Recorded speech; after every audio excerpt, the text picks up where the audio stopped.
Next time you write stuff like this, put that paragraph at the beginning. Where does the money go? The money, the money, the money.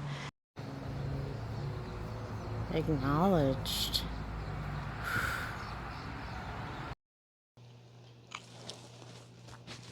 This is called How the UUA Manufactures Consent.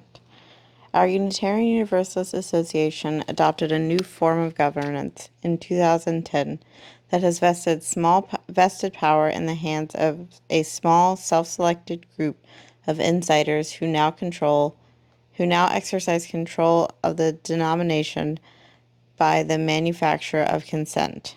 Let's unpack that alarming claim. 1. The shift to policy governance.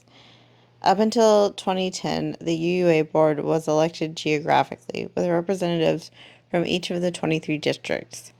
This made for a large and sometimes unwieldy deliberative body. On one hand, it meant that the average person in the pew might actually know their elected trustees, as many in my Birmingham congregation knew Rev. Will Saunders, our Vermont, New Hampshire trustee, because even though Will was in New Hampshire, his mother Miriam was a member of the church I served in a neighboring state.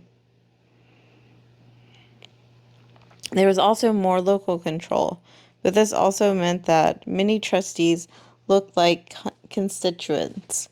Vermont and New Hampshire are overwhelmingly white, and our trustee, Rev. Saunders, is also white. In order to bring more racial and gender diversity to the UUA board and to streamline its cumbersome decision-making, the General Assembly in 2010 voted to move to policy governance. I believe I voted in favor of the change. It sounded to me like a good idea at the time. As a result, the size of the board was cut in half, with 2 youth representatives, again to bring diversity into the mix, while the president, moderator, and financial advisor were made of ex officio members without vote. The members on the board were no longer elected locally.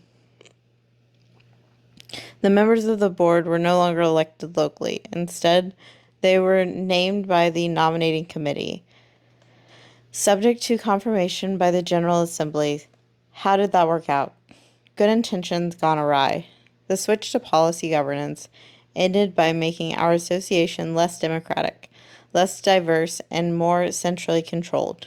Members on the board were to be selected by the nominating committee with special regard to including historically marginalized communities and other factors to guarantee a true cross-section of the multicultural faith we aspire to be.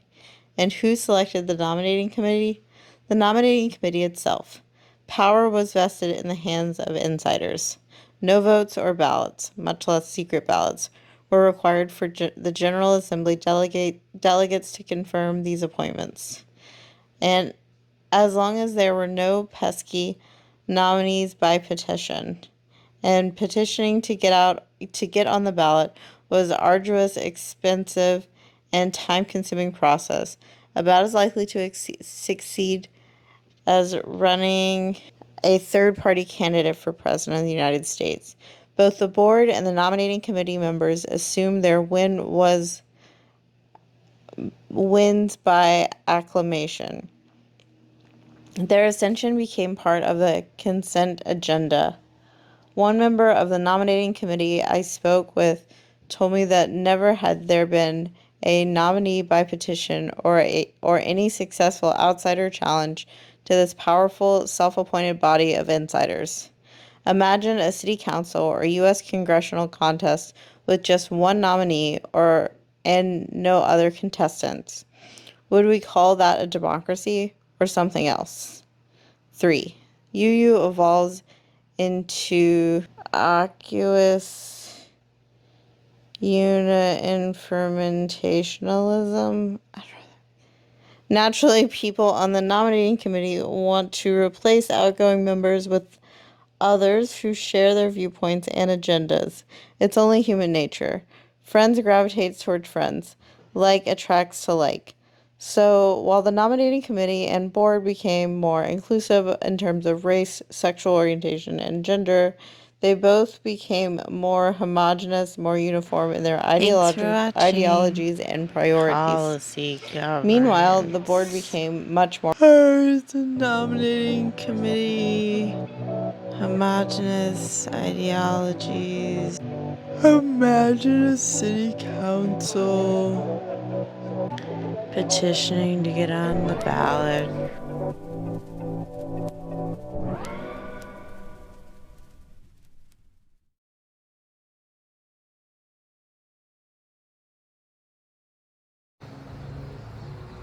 Oh my God, I literally got tricked. This is several days later. That article was boring. It buried the lead. I did not understand what I was reading. There's so much more to the story. Oh my goodness. Let's read the next paragraph. Next time you write stuff like this, put that paragraph at the beginning. Where does the money go? The money, the money, the money. Oh my goodness. UU evolves into innocuous uniformitarianism. Naturally, people on the nominating committee want to replace outgoing members with others who share their viewpoint and agendas. It's only human nature. Friends gravitate towards friends, like attracted to like. So, while the nominating committee and board became more inclusive in terms of race, sexual orientation, and gender, they both became more homogenous, more uniform in their ideologies and priorities. Can you read meanwhile and then down to You mean like, yeah, okay. out loud? Yeah, it's recording. Meanwhile, the board became much more powerful. For example, the board was able to transfer a quarter of the denomination's unrestricted endowment to Black Lives of UU without either the president's or financial advisor's presence or input. When these kinds of unilateral actions created tension, as we saw in 2016, the board was able to engineer the ouster of an elected president and several other UUA staff. The board knew it had the stronger hand. Other players had to fold their cards. The manufacture of consent. How can the board act with such impunity? Does the General Assembly hold the real power in our denomination? No. The nominating committee and their pals on the board prevail through the manufacture of consent. General Assembly is largely a spectacle where delegates wave their yellow ballots on cue. Delegates pay attention to the resolutions of social witness, where there is always heated debate but not much happens, and they take interest in the presidential races, even though the president has become a largely ceremonial figurehead to bless the board's decisions. Other business items almost always pass in a blur of Robert's rules that baffle the average layperson. Consent is manufactured by alienating the opposition. In 2010, Peter Morales defeated Laurel Holman by a margin of 2,061 to 1,481 votes. In other words, 3,542 delegates were present in Minneapolis. According to the General Assembly Credentials Report from 2016, after Morales' negotiated resignation, there were 1,842 delegates present in Columbus, about half the number that participated in his election.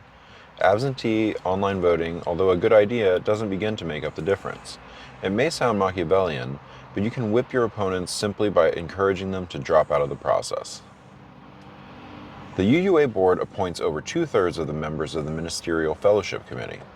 Seminarians and smart young clergy in preliminary fellowship know they must pass a litmus test to receive their punch card to practice ministry.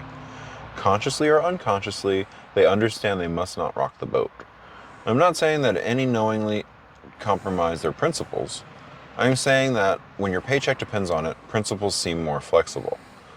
One older graduate of Star King I know well was given a Category 4 and told to seek mental health counseling because he told the MFC that while he saw racism as a pressing moral concern, he believed that climate change posed an even greater threat to the future of the planet.